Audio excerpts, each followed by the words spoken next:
Buenos días a todas y a todos. Bienvenidos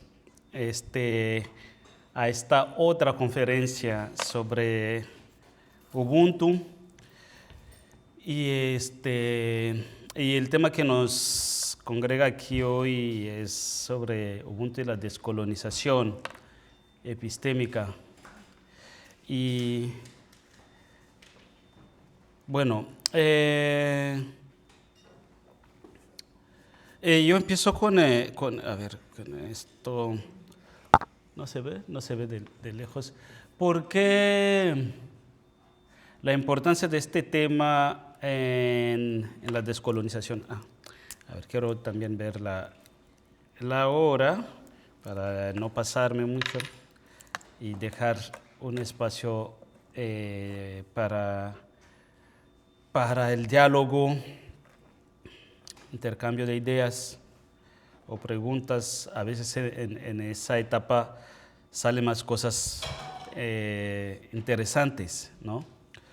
Y es que creo, hoy por hoy ya hay voces, tanto en África. En África no se escuchan mucho, no resuenan mucho esas voces, pero aquí en América Latina, en el Caribe, hay cada vez más esas voces que están llamando a la descolonización. Y hace poco que escuché también que incluso en la iglesia ya están hablando, la iglesia católica, de cómo descolonizar la evangelización. Dije, wow. Sí, entonces es como la década de lo decolonial, ¿no? De descolonizar. Y sí, es urgente porque seguimos muy, pero muy colonizados. Y no solo aquí, sino también en África. Yo que lo estoy hablando aquí, también estoy colonizado. Todos estamos en lo mismo. No es porque venga de África y que yo esté así exento de esto, no, porque yo estudié también como ustedes en escuela como Mudimbe dice, de la biblioteca colonial. ¿Sí? Esa biblioteca colonial nos persigue siempre, está ahí presente con nosotros. No queremos cambiar o tener un poco de distancia y ver otras bibliotecas y ver otras fuentes de saberes, de conocimiento. Entonces, bueno, como introducción traigo esas citas de autores africanos, suizo, de Suiza, Jean Ziegler. Empezando con Mbobong Mbog Basong, él es camerunés, es un filósofo camerunés. Dice, el grave problema de África es haber perdido sus propias religiones. Sí, aquí se habla, y hablé en una de las conferencias sobre las religiones, entre comillas, africanas. Pero esto es algo que es muy marginado en África. O sea, las religiones imperantes en África son el Islam y el cristianismo. Hay tantos cristianos en África, tantos musulmanes que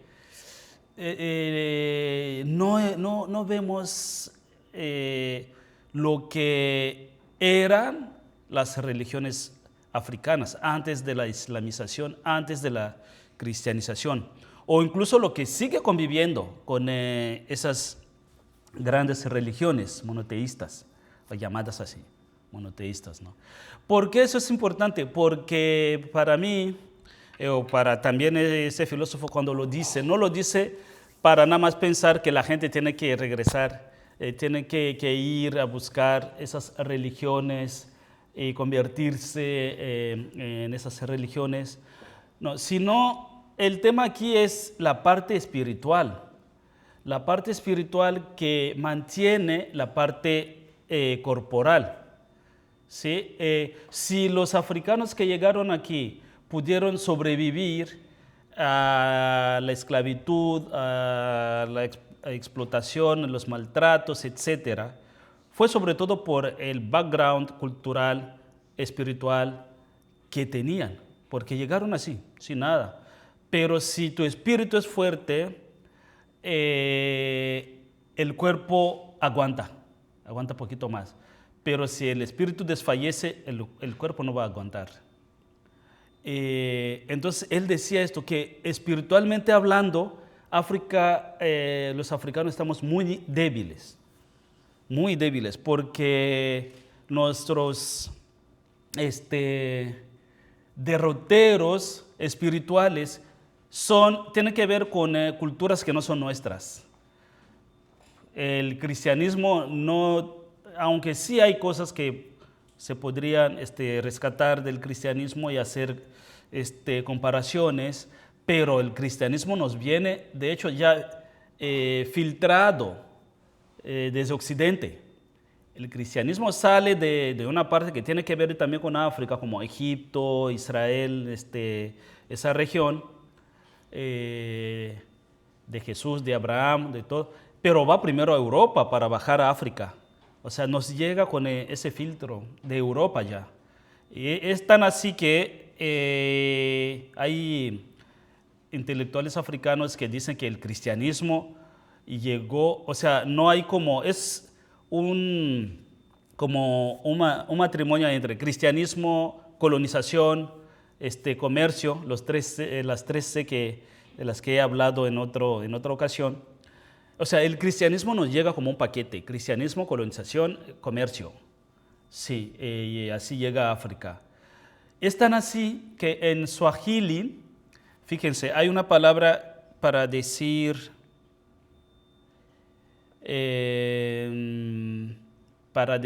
cárcel. Para decir cárcel en Swahili se dice gereza. Gereza. ¿Le suena algo? Gereza. ¿Ah? ¿Le suena qué? ¿Le suena qué cosa? Jail, de cárcel, en inglés. Claro, pero en portugués es igreja. Iglesia. Igreja. Iglesia no es de jail, es de igreja. Igreja, porque los portugueses estuvieron ahí antes de los alemanes, de los británicos, estuvieron en la costa oriental de África, en Zanzíbar, en Tanzania, en las islas ahí de Pemba, Lamu, entre Kenia y Tanzania, en los siglos XV, XVI. Los portugueses fueron los primeros en llegar a esas zonas. Y tenía su iglesia, junto a la cárcel. O sea, de ahí esa comparación. Y la palabra iglesia fue suavizada como cárcel, gereza, pero viene de iglesia, para que vean esas conexiones de colonialismo y el cristianismo y demás. Y bueno, Ngugi wa Thiong'o, que es un keniano, escritor, muy conocido en estudios africanos, en la literatura africana, él dice, es urgente descolonizar las mentes africanas, porque dice que es que el gran problema aquí es la descolonización de las mentes. Nuestras mentes están tan colonizadas que no sabemos para dónde. O sea, hasta hay como una imposibilidad de pensar la descolonización. Si uno quiere pensar, dice, ¿pero cómo? Porque estamos muy insertos en la ontología colonial occidental que no vemos para dónde. Eso nos cierra hasta la vista, los sentidos para pensar que hay otras posibilidades, ¿no? Entonces, una mente colonizada es lo peor, sí, es lo peor para descolonizar una mente. Y él escribió su libro sobre eso, se llama justo así, Descolonizar la mente. Su propuesta era partir de las lenguas africanas, por ejemplo, para producir literatura y ciencia, ¿no? Y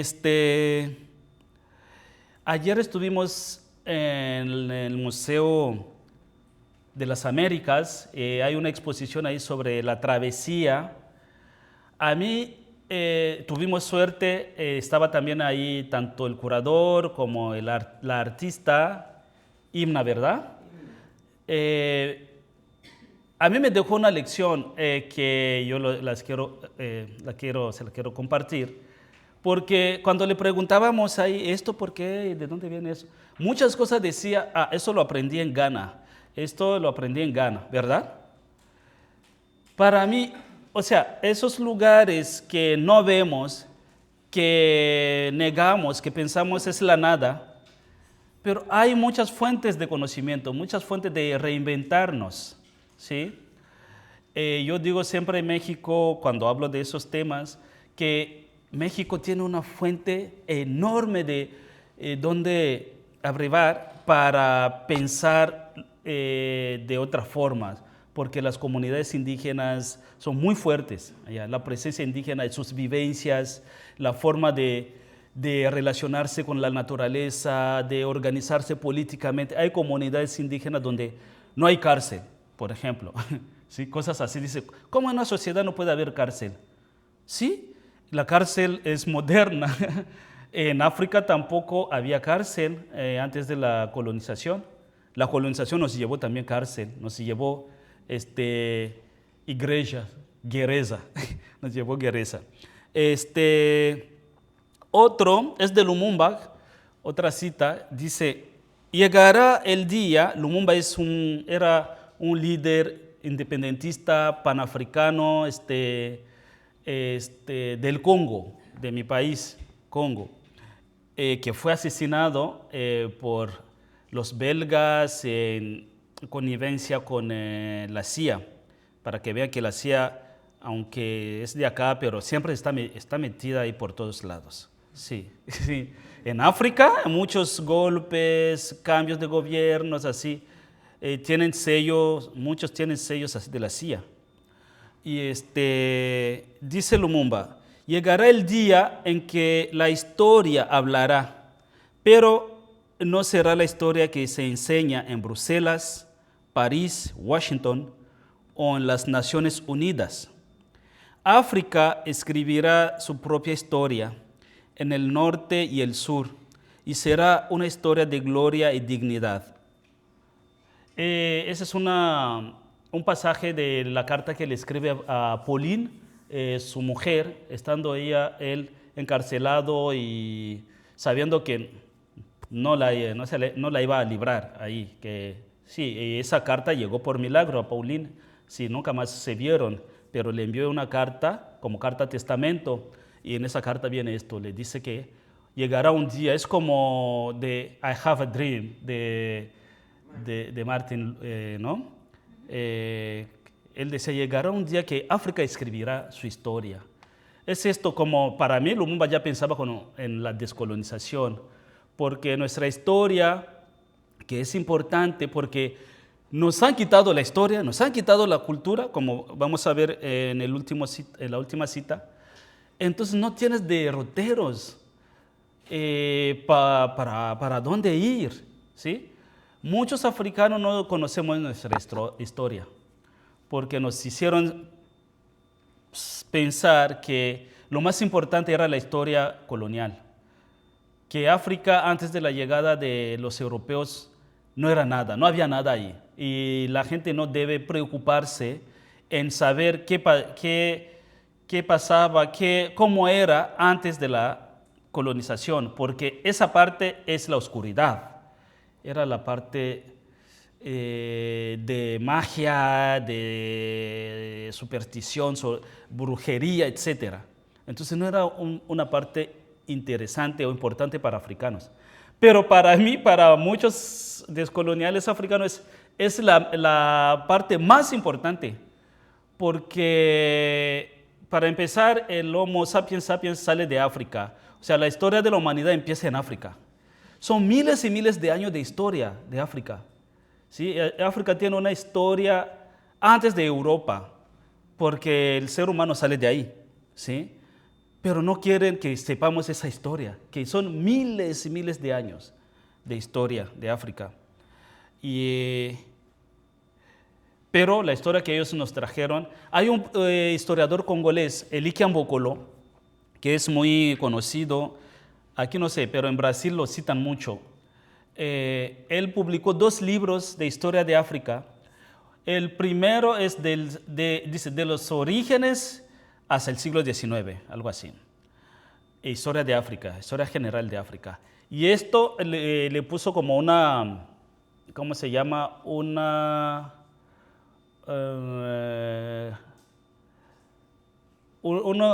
¿Se dice cobertura? Como la pasta, la pasta blanda o, ¿sí? Negra. Y el segundo tomo es del siglo XIX a nuestros días, como al siglo XXI. Es rojo. Y es muy didáctico esto porque es una crítica historiográfica, porque dice, es que de este lado, de los orígenes hasta 19, o sea, antes de la colonización, Europa ha dicho que es oscuro, es un periodo oscuro, que no hay nada, no se ve nada ahí, no hay nada y no hay que preocuparse de esa parte. Pero él hace crítica, pero la parte que nos dice que es más importante, que es ya la historia, cuando Europa lleva la civilización a África, pero es rojo, es pura sangre, es mucha sangre esa parte. Nunca África ha tenido tanta sangre del 19 para acá, y la historia nos dice cómo la colonización, el cristianismo, el comercio, derramaron mucha sangre en África. Seguimos en esto. Bueno, por último, la cita de Jean Ziegler dice, en ningún otro lugar del mundo el colonizador le puso tanto empeño en extirpar hasta las más profundas raíces los recuerdos culturales precoloniales de sus súbditos. Gracias. Entonces, es esto, ¿no? Cómo Europa, cómo la colonización extirpó los recuerdos, las memorias. Y ayer en el museo, Marielba me preguntó sobre cómo nos vemos, o sea, cómo los africanos ven a los afrodescendientes, ¿no? Desde allá, cómo se ve acá. Dijo, es que es esto, hay un sesgo, hay una ruptura violenta de memoria, de historia. No nos enseñan la historia de la esclavitud, no nos enseña la historia de la colonización. Nos enseña historias así, bueno, no sé, Charles de Gaulle, historia de Europa, historia de Lumumba, nos enseña así rápido y ya. No nos enseña sobre las religiones africanas, cómo era antes del cristianismo, de la cristianización. Cuando se habla de eso, dice, son brujerías, son supersticiones, macumba, como dicen en Brasil, son cosas que no hay que tomar en serio, hay que olvidar esto, ¿sí? Mirar hacia adelante, hacia el futuro, que les decía ayer luego que el futuro no existe, pero si ese pasado es el que existe, pero no lo vemos, no nos lo enseñan. Ahora, entrando a lo de Ubuntu, como una propuesta entonces descolonial, es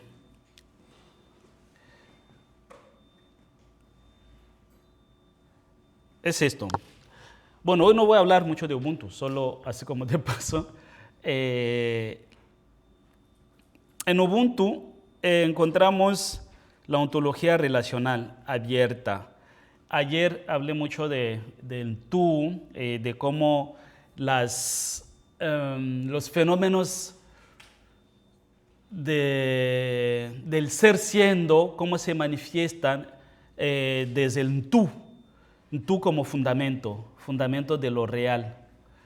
Preguntaba a la gente ahí si conocían esa palabra, todos me dijeron que no. Entonces les pregunté, pero ¿sí han escuchado hablar de Bantu? Dice, sí. ¿De Muntu? Sí. hasta ahí. Pero ya de otra cosa, Ikintu, Ajantu, Ukuntu, no. Pero es así. A ver si lo tengo por aquí. Sí, el segundo. Muntu, Kintu, Kuntu, Hantu. Puede ser, también se puede escribir como Umuntu, Ikintu, Ukuntu, Ajantu, que en la filosofía africana se piensa que son los fenómenos del ser siendo.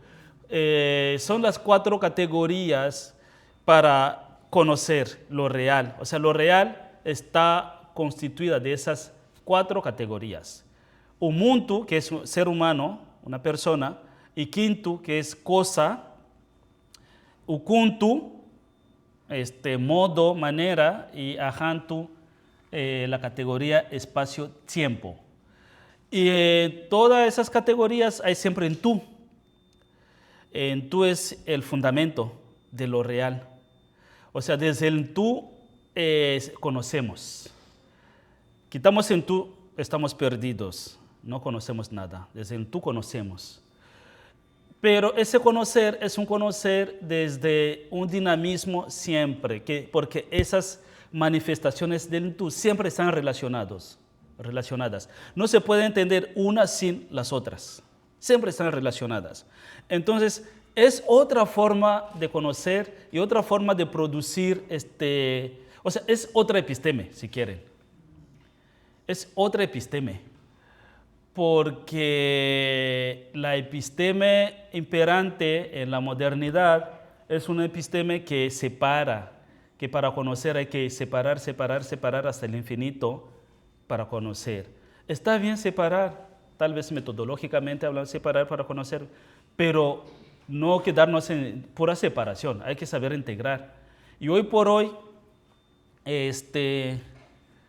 hay ya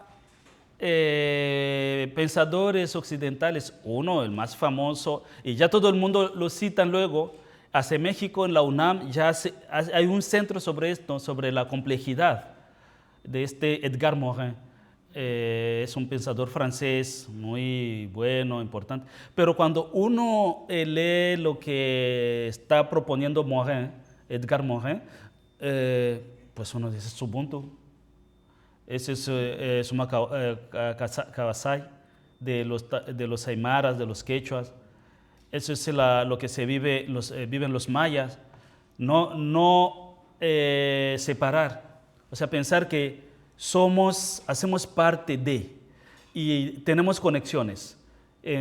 Incluso un ser no humano sí me puede afectar, porque ahorita hablan de energías que nos conectan y todo, y en las cosmovivencias africanas se habla de fuerza vital, una fuerza vital que nos conecta, que en tú es la fuente de la fuerza vital. Y todas las manifestaciones del tú tienen esa fuerza. Por eso, si yo tengo esa fuerza, si una piedra, un mineral, un árbol, un cerro, un río tiene esto, nos podemos conectar. Nos podemos conectar, sí, porque tenemos lo mismo. Y ellos me pueden afectar como yo puedo afectar también, si nos conectamos. Entonces, es otra epistemología. Desde ahí se puede pensar un montón de cosas en diferentes disciplinas. Y, o sea, para decir, en esa concepción no hay separación, no hay separación. Eso nos cuesta. Ahora se está hablando de la interdisciplina, de la multidisciplina. Es esto, como se está queriendo regresar a esto que se dejó al lado, se dejó a los márgenes, que esto no servía para nada, pero hoy por hoy incluso la academia está como incentivando la interdisciplina. ¿Qué es la interdisciplina? Pues para mí es Ubuntu, es trabajar, es ver las cosas no de forma desconectadas, sino que la política tiene que ver con la religión, tiene que ver con la sociedad, tiene que ver con la economía. No se puede entender una cierta política sin la economía, sin la religión, sin la sociedad, sin la cultura que subyace en los que toman las decisiones, hacen las leyes, etcétera, ¿no? No se puede entender el derecho sin una cultura subyacente, o sea, sin una filosofía del derecho. ¿Y qué filosofía, qué antropología filosófica subyace en un sistema jurídico, por ejemplo, ¿no? Porque si analizamos nuestros sistemas jurídicos, incluso allá en el Congo, pues su base ontológica es occidental. Se parte de la idea del individuo, del sujeto de derecho, ¿no? Pero hoy por hoy hay trabajos desde, por ejemplo, desde el derecho, están recuperando el derecho de la tierra, por ejemplo. Ver a la naturaleza como sujeto de derecho. Eso la modernidad no lo veía y algunos lo ven todavía como una herejía, decir que sí, la naturaleza puede ser sujeto de derecho. Para África, para pueblos originarios, eso no es algo raro, algo imposible, algo difícil de entender, que la naturaleza es la madre, la naturaleza hace parte de mí. Entonces, sí me constituye y tiene ese derecho. Vamos ahí. Entonces, desde Ubuntu podemos pensar, autores como Esther Ramose, dice que Ubuntu nos está hablando en el sentido de rechazar que haya ciertos seres humanos ontológicamente, que estén ontológicamente defectuosos. Yo decía ayer, hablaba del pecado ontológico, de eso de pensar que la humanidad es blanca, y los demás no son humanos, o si lo son, no sé, es dudoso, eso es humanidad, ¿no? Humanidad es una, pero cuando se expresa, ya se expresa en distintos modos.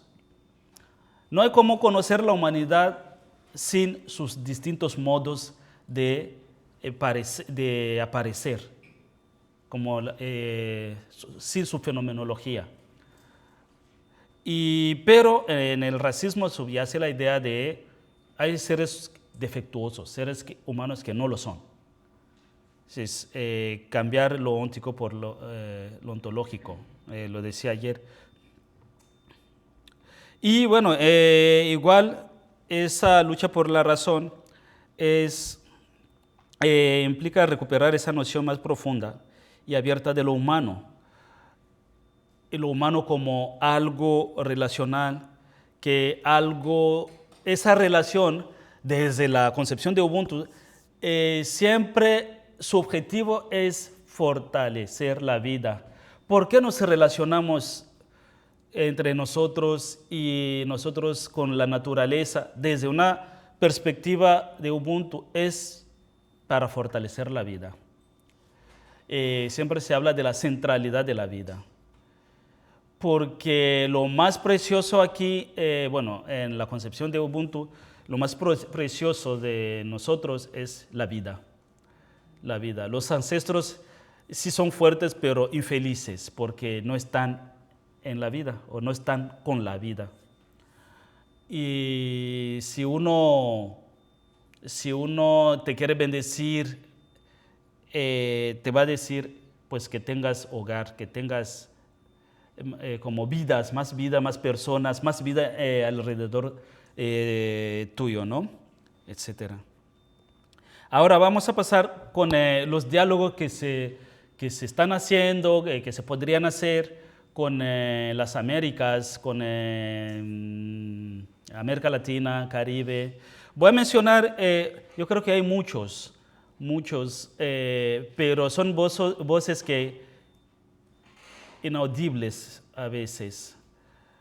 Son voces como que andan por ahí, o que a veces se considera como loquitos o como reaccionarios, hay varios adjetivos luego que se le ponen a esto, sí, porque es difícil encontrar espacio en nuestras instituciones de saber que siguen siendo muy coloniales, eurocéntricas, es muy difícil encontrar un lugar, un espacio para decir, para compartir lo otro, otras epistemes, ¿no? Pero sí hay gente que lo han estado haciendo y lo seguirán haciendo. Yo creo que, como dice Abdias de Nascimento, o en Brasil lo dice mucho que o bate no debe parar, que como el ritmo ahí no debe parar, eso no debe parar, hay que seguir, sí. Y poco a poco vamos dejando esas semillitas y para luego que vaya creciendo más árboles. Bueno, uno que es coterráneo de ustedes, el hermanito Lau Montes, que es de aquí, es de Ponce, según me dijeron. Él ha tratado de hacer ese diálogo con Ubuntu desde las realidades afro. Y en sus propuestas ha hablado de Ubuntu criollo, aunque lo criollo aquí lo podemos resignificar, y no pensando en criollo, aquí esos descendientes de españoles que hicieron la independencia y todo, sino lo nativo, lo local, de esas prácticas, esas vivencias locales en las comunidades afro. Él habla más de comunidades afrocolombianas y afroecuatorianas. Y ve en Ubuntu criollo como una racionalidad de vida, un tipo de socialismo vernáculo, un buen vivir como afro, ¿no? Como, bueno, cuando uno está en la zona andina no puede no pensar en el buen vivir, porque también es esto, lo que María Elba me preguntaba ayer, esas relaciones que tenemos, que los afro han tenido con indígenas, porque el Ubuntu criollo podemos encontrar préstamos o relaciones entre lo indígena y lo afro.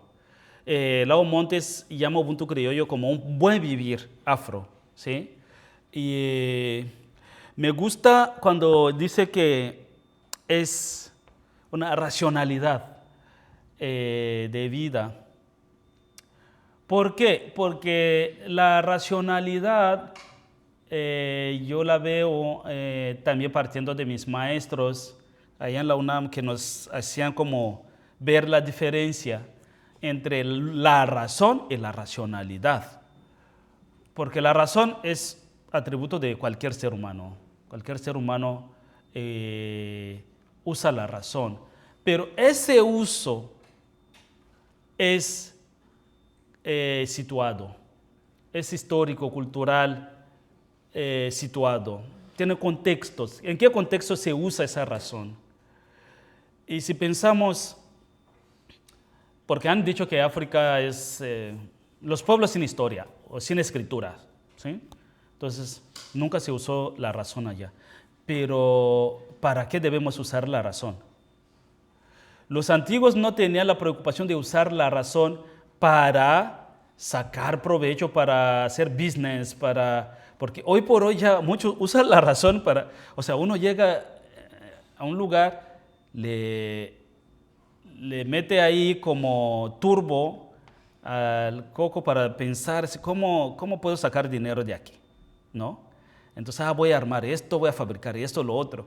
Pero antes no era la preocupación de usar la razón para producir algo que te deje ganancias también. No, usar la razón para vivir, para protegerse contra las intemperies, para saber cómo desplazarse, ¿no? Como algo pragmático. Y no era la idea de voy a usar para tener dinero, ¿no? Entonces, si pensamos así, en África desde siempre se ha usado la razón. todas las construcciones, todas las...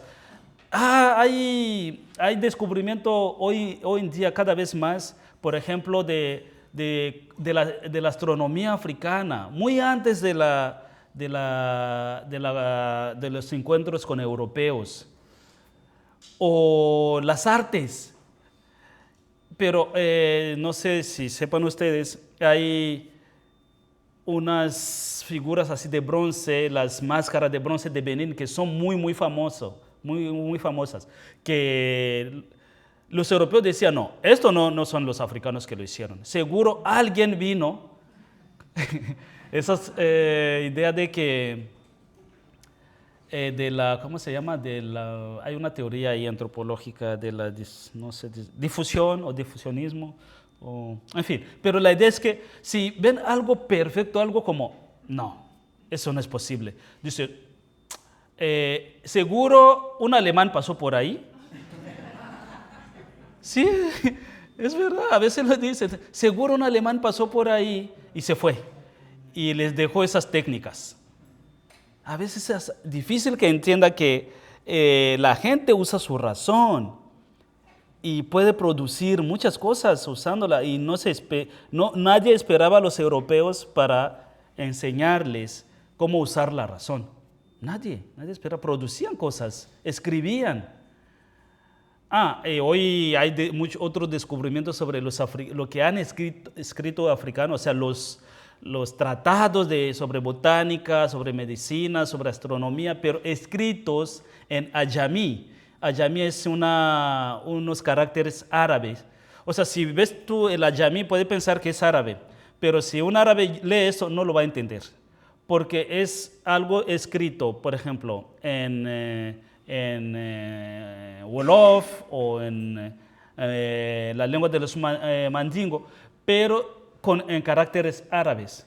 O sea, la escuela de Tombuctú escribía mucho, leían ya Aristóteles, a los griegos, bien antes de la colonización, la Edad Media, concomitantemente con Santo Tomás, con la gente de la Edad Media, ¿no?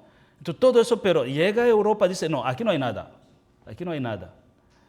Nunca se produjo nada, se publicó nada, pero es un encubrimiento para dominar, decir que tú no tienes nada, entonces yo te voy a traer todo, sí, y tienes que seguir lo que yo traigo. Entonces, la racionalidad que dice Laumont es racionalidad de vida. Lo dije yo también, que para Ubuntu hay esa centralidad de la vida. La racionalidad africana es diferente de la racionalidad occidental, porque cuando hablo de africano, me tienen que entender que es África subsahariana, pero África también precolonial, o lo que queda de esa África antes de la colonización, antes del cristianismo, que no es mucho, ¿sí? Porque muchos africanos hoy son más papista que el Papa. Sí, hay africanos que, o sea, si yo les cuento esto, me va a decir también que estoy loco, ya estoy como, hay cosas que no están bien ahí, porque no les interesa. O sea, el eurocentrismo está muy fuerte también en nuestros países. Entonces, la racionalidad africana es la racionalidad de la vida, de hacer todo para la vida, nos relacionamos para la vida, para fortalecer la vida. Si la vida se fortalece con los demás, no puedo fortalecer mi vida solito, con los demás seres humanos, pero otros seres no humanos. Y esto, hay otro aporte de un colombiano, Santiago Arboleda, que en su investigación doctoral, partiendo de la realidad de la gente afro de Colombia, él acuña este concepto de suficiencias íntimas. Las suficiencias íntimas son recursos colectivos, fíjense, colectivos. Siempre hay idea de lo colectivo, la comunidad, el grupo. Recurso colectivo de carácter intelectual, efectivo, cultural y político que hilan los tejidos comunitarios de fortaleza, pertenencia e identidad. Me gusta y lo subrayé ahí, esos tejidos comunitarios de fortaleza, pertenencia, identidad. O sea, esa suficiencia, las suficiencias íntimas, son esos recursos de las comunidades que están allí, desde los cuales se fortalece uno para salir casa afuera. Me gusta un planteamiento de Catherine Walsh y Juan García, creo, que hablan de esos conceptos de casa adentro, casa afuera, casa ajena. Y para pensar una descolonización tenemos que fortalecer casa adentro. Casa adentro es eso, suficiencias íntimas. No puedes ir a dialogar con los demás si tu casa adentro está muy débil. Nuestra casa adentro en África está muy débil. Sí, no tenemos derroteros y no los queremos recuperar o hacer esfuerzo de recuperar lo que hay ahí. Y otro aporte es de un colombiano también, una colombiana, que ha trabajado en la comunidad chocuana del medio Atrito. Creo que ustedes han escuchado hablar de vivir sabroso, ¿verdad? Con la vicepresidenta Francia Márquez de Colombia, que popularizó mucho esa concepción del mundo, esas cosmovivencias afro-chocuanas, el vivir sabroso. Yo me acuerdo que una vez vi una entrevista que le hicieron a una periodista blanca, a Francia Márquez, le dijo, vicepresidenta, entonces usted va a vivir en la Casa Nariño, creo, como la casa de vicepresidenta, ¿no? Entonces vas a vivir ahí sabroso, ¿no? Es el vivir sabroso. Le contestó, veo que usted no ha entendido qué significa vivir sabroso. Sí, porque la idea aquí, uno puede pensar, es pasarla bien aquí, todo. No, no es esto. Vivir sabroso tiene que ver con la dignidad humana, de ese compartir en la comunidad y la alegría de vivir con los otros, de estar con el otro, de compartir, de seguir, de fortalecerse con el otro. Esa idea dice aquí, me gusta lo subrayé, de ponerse en movimiento, activar el equilibrio, activar y equilibrar la vida y de manera autónoma. Hay como algo también de suficiencias íntimas. Con todos los embates de racismo, de paramilitarismo y todo, no hay que esperar mucho del gobierno, mucho de esa gente. Hay que partir de recursos locales, ser feliz. Vivir digno, es decir, yo soy digno y subir la autoestima. A veces el racismo afecta mucho la autoestima. También se habla aquí de embarcarse, no sé dónde lo puse, porque Quiseño habla mucho de que en su estancia allá en el Chocó, en medio y en el Alto Atrito, le hablaba mucho de embarcarse, porque es una comunidad de río, el río Atrito. Y el hecho de embarcarse es muy importante y es una filosofía, embarcarse con el otro, estar en el mismo barco. De repente nos sentimos desconectados, que no estamos en el mismo barco. El barco ya a nivel macro, podemos pensar este mundo como un barco en el que estamos todos, ¿no? Con los movimientos por aquí. Pero muchos no quieren embarcarse o no quieren que los demás embarquen. Y entonces nos vamos a hundir. Si no embarcamos y hacer el esfuerzo para mover el barco juntos. Otro aporte que traigo aquí es de Abdias do Nascimento, un pensador político brasileño, afrobrasileño.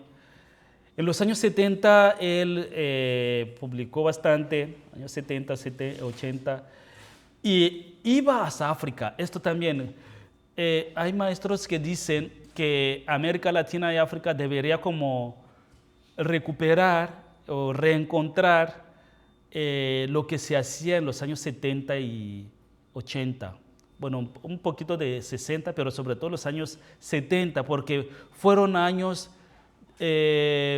muy fructíferos en cuanto a los encuentros de africanos y de latinos, caribeños. O sea, Abdías de Nacimiento iba a Tanzania, iba a, no sé, a Ghana, a países africanos. Había muchos congresos, estábamos en el marco de países no alineados.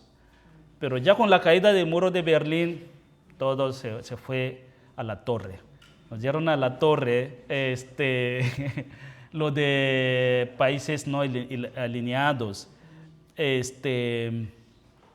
Pero él habla en su obra intelectual, habla mucho de las comunidades quilombolas o los quilombos. ¿Saben qué es los quilombos? ¿No? Como los palenques aquí, porque quilombo en Argentina es otra cosa, se quedó como una connotación ahí de los blancos, cómo veían los quilombos, porque en Argentina quilombo es desorden, pero en Brasil no, quilombo no es desorden. Quilombo es una comunidad libre, de los libres africanos, negros que huían. Los cimarrones. Sí. Entonces, aquilombamiento o aquilombarse es el cimarronaje. Hay que cimarronear. En América Latina, aquí en Caribe, se habla, la compañera esta, Rose Campoalegre, habla de esto, de coger el monte. Coger el monte, lo que hacían los cimarrones. Decían no, hasta aquí, basta. Y cogían el monte, iban al monte a reinventarse, a recrearse y producir mundos nuevos. Hay estudios sobre cómo eran los quilombos. Por ejemplo, el quilombo de Palmares en Brasil. Dicen, pues por ejemplo, ahí, aunque sí había catolicismo, pero había poliandrismo, había la poligamia. O sea, había elemento de un sincretismo, ¿sí? Esto llevaría a otro mundo, a este mundo tan rígido. Es un mundo de inclusión, de las diferencias, de la diversidad, ¿sí? Los quilombos eran lugares así de libertad, pero también de recrear, de la existencia, de producir conocimientos. Yo me imagino, por ejemplo, si el quilombo de Palmares, uno de los grandes en América Latina, si hubiera sobrevivido a los ataques, ¿cómo sería esa parte, no? Uno podría pensar así, ¿cómo sería? Porque era una propuesta diferente de la propuesta colonial. Si en el quilombo hubiera habido como escuelas, como lugares de conocimiento, de compartir, de pensar cómo resolver cosas, de producir ciencia, literatura, ¿cómo habría sido? Pero eso se acabó, fueron derrotados con las armas. Siempre el epistemicidio, el racismo, la colonización, siempre triunfa ahí las armas. Por eso Fanon dice, hay que tomar armas, porque el sistema es tan violento. En África, cuando la colonización se consume por las armas, porque los africanos cuando descubrieron que ya no, que aquellos que llegaron ahí no llegaban así como de buena onda, entonces empezaron a resistir, a hacerles guerra. Pero fueron las armas que acabó con esto. Y los europeos se unieron, aunque tenían sus diferencias, las potencias coloniales, luego se reunieron para decir, oigan, sí, tenemos nuestras diferencias, pero si no nos unimos en algo, vamos a perder ahí. Entonces, por lo menos se pusieron de acuerdo en no vender armas a africanos. Y África no tenía producción de armas. Si no, no habría pasado la colonización. Entonces los europeos decidieron de nunca vender, de dejar de vender las armas a los africanos, y fueron sus armas que vencieron luego. Y esa lógica sigue hasta hoy, y todos entienden el lenguaje de las armas. El más fuerte es el que vence.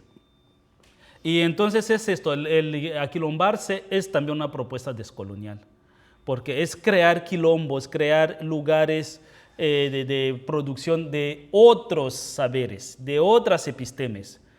Puede ser aquí mismo en la universidad. Creo que ese acto que estamos haciendo de alguna forma es aquilombamiento que estamos haciendo aquí en la IUPI, ¿verdad? Yo lo veo así. Estamos haciendo un aquilombamiento, un cimarronaje, estamos cimarroneando aquí en la UPI, la IUPI. Bueno, esto no lo voy a, no me voy a tardar sobre eso para dejar ya tiempo de preguntas o intercambio. Es una propuesta que a mí me interesa y me gusta, que es de los afroestadounidenses. Aquí al otro lado se está haciendo cosas buenas también. No piense que nada más nos viene la coca, lo demás, de allá, pero los afroestadounidenses están trabajando también en propuestas descoloniales, ¿sí? Interesantes, que nos sirven para África, sirven para acá, para el Caribe, para América Latina. Por ejemplo, en el feminismo hay propuestas de mujerismo de las mujeres afroestadounidenses. Esa propuesta de la afrocentricidad que viene de ahí, pero lo están retomando en Brasil, en Colombia. Algunos africanos ya hablan de la afrocentricidad. ¿Qué es la afrocentricidad? Es partir de África, África como su centro de conocimiento. Es que, como dije en la introducción, lo que dijo Lumumba, siempre nos han querido imponer, o sea, trabajar lo nuestro desde Europa, desde las cajas, o sea, de Europa. O sea, quieres trabajar, no sé, la pobreza en el Congo. Tienes que leer lo que escribió, no sé, Bourdieu, lo que escribió, no sé quién, lo que escribieron los europeos. ¿Cómo? Esa gente cuando producía su conocimiento no pensaba en mi cultura, no pensaba en las tradiciones de mi gente. Pero ese saber es universal. ¿Cómo? No, es provincial, es de Europa, no es de África esto. Y eso es nuestro problema, porque luego llevan a autores o a especialistas o a técnicos para resolver cosas de África. Ellos no conocen la realidad. A veces es triste, en mi país se hace a veces esto, para resolver un caso de, no sé, falta de agua en una aldea ahí del centro del Congo, van a llamar a especialistas de Harvard para que den el estudio preliminar de la problemática. Dios mío. Y hay sociólogos, hay antropólogos, hay etnólogos, hay intelectuales en el Congo, pero van a buscar a gente de Cambridge, de Harvard, para que nos den, que hacen el estudio preliminar. Y se llevan un montón de dólares, millones de dólares para estudios preliminares de esto, antes de llevar el proyecto. En fin, entonces él está proponiendo esto, partir de África para pensar, producir literatura, ciencia para África, no partir de Europa, que Europa parta de su realidad también, de sus autores para los problemas que tienen. Nosotros para resolver nuestros problemas hay que partir de nuestra realidad, que es la realidad africana, que es la realidad latinoamericana, ¿no? Y bueno, paso todo esto. Tiene metodología y todo.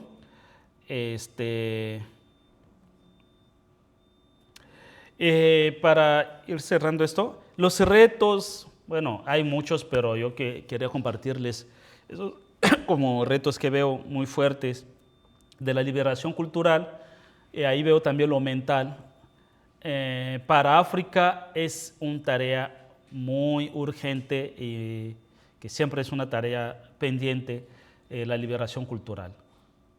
Y Amílcar Cabral, un independentista de Cabo Verde, Guinea, Bissau, él hablaba que la revolución era la liberación cultural, o la liberación cultural era la revolución. No se puede hacer revolución lo político sin revolucionar lo cultural, porque lo cultural nos sigue obstaculizando, porque en África, por ejemplo, y eso es triste porque seguimos, hasta Francia regala muchos canales de televisión, contenidos así culturales de ellos gratis a países francófonos, para que sigamos viendo esto, para que nos sigamos como educando así, ¿no? Y se tarda. Culturalmente hablando, vemos primero Occidente. Y desgraciadamente es también donde hay dinero, o sea, lo buscan ahí. Los que producen libros primero lo producen, pero para los que lo vayan a comprar. O producen música, primero van a tocar en París, en Londres, en Bruselas, ¿no? Y cosas así, ¿no? Y bueno, el embrujo, el encanto, fascinación del capitalismo, la cultura dominante, me pregunto, ¿no hay de otra? ¿No hay de otra con esto? Porque sí hay siempre esa idea de que, pero ¿cómo hacerle? Y pues eso es lo que hay, ¿no? Eso es lo que hay. Pero ese es lo que hay, esto que hay, pues nos está llevando al precipicio. Pero todos decimos, ya no hay de otra, es lo que hay. Entonces llegaremos un día pues, al precipicio y se acabará todo. También la asimetría de poder político-económico. Sí podemos decir muchas cosas, pero luego en el momento así de ser más concreto nos faltan fondos, o sea, para que yo venga aquí tuvo que haber grants, ¿verdad? para desplazarnos y todo esto, entonces hay que ser también pragmático y aprovechar los espacios también del noratlántico para hacer lo nuestro, para seguir con nuestra propia agenda. Pues decía José Martí, el caribeño, el cubano, decía, o inventamos o erramos. Es eso, hay que inventar, si no vamos a estar siempre pues, perdidos. Bueno, muchas gracias y los dejo con...